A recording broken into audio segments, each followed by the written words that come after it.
Looks gloomy here in the capital city. Over in Omaha, it seems like a great day for some baseball. Yeah, that is right. The LSU Tigers are currently in Nebraska and are one step closer to being College World Series champs. They're set to take on UCLA tonight after beating Arkansas over the weekend.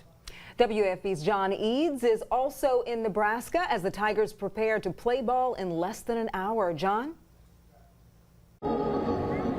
Hi, Tisha. Hi, Chris. Greetings from Omaha. You mentioned it. It is a lot better over here weather-wise, perhaps, in Nebraska than it is Baton Rouge. I thought I could get away from the heat for a week or two, but it is probably just as hot here going to these practices and stuff, and I'm not sure I'll be coming back very pale when this whole thing wraps up, however long LSU is here at the College World Series. But you mentioned it, the Tigers with their second game here in Omaha after beating Arkansas over the weekend on Saturday, 4-1. Next up here is UCLA, a Monday night matchup. The Tigers leaving their hotel a couple hours ago, able to catch up there. Lots of parents, lots of siblings, lots of fans showing up as well to wish the Tigers well. And of course, now they're over here at Charles Schwab Field, or they like to call the Chuck around here locally. And a little bit on the Bruins here. It's an interesting matchup. They both the Tigers and the Bruins both kind of play a West Coast style of offense. Two longtime head coaches that have competed in and coached in a lot of high leverage games like this one tonight.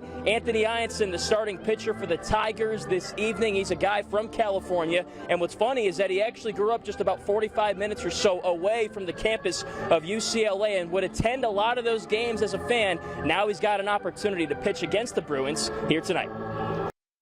I just expect him, when he pitches next, to be himself and execute pitches and pitch with great tempo and attack hitters and be difficult to deal with because he's got 4 pitches, field his position. Just be Anthony. So excited. I can't wait to see him out there. I say the biggest thing I learned from him is composure. I mean, the way he carries himself on the mound, the way he gets out of jams, it's just, really inspiring to me. I obviously hate being in trouble, but I think I've been in trouble so much that I learned how to navigate through it. I would say freshman year of college, didn't really have the results I wanted on the mound. And I think just having that experience from, that age and just being able to grow through that and keep working, I think that helped prepare me just for any situation that I see on the field. Now I'm not really caught off guard by, if there's bases loaded, nobody out, or first and second, nobody out. Been through that a lot.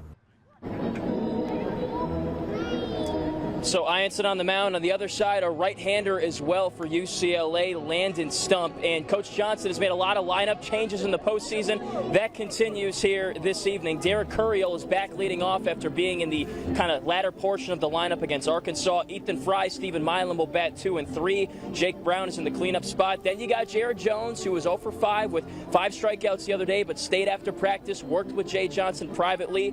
And you've also got behind him Luis Hernandez, of course, catching. And then Tanner Reeves, Daniel Dickinson moving back to the 8th spot. That's the lowest he's hit this entire season, as far as I'm aware. And then Chris Stanfield at the 9th spot. He's probably the best 9-hole hitter in the country, so he's back to where he is comfortable. Tigers, Bruins, coming up at 6 o'clock. Time permitting, we'll hope to have the highlights for you later on in our 10 o'clock show this evening. Reporting in Omaha and covering LSU baseball, I'm John Eads. Tisha and Chris, back to you. All right, John Eads, thank you.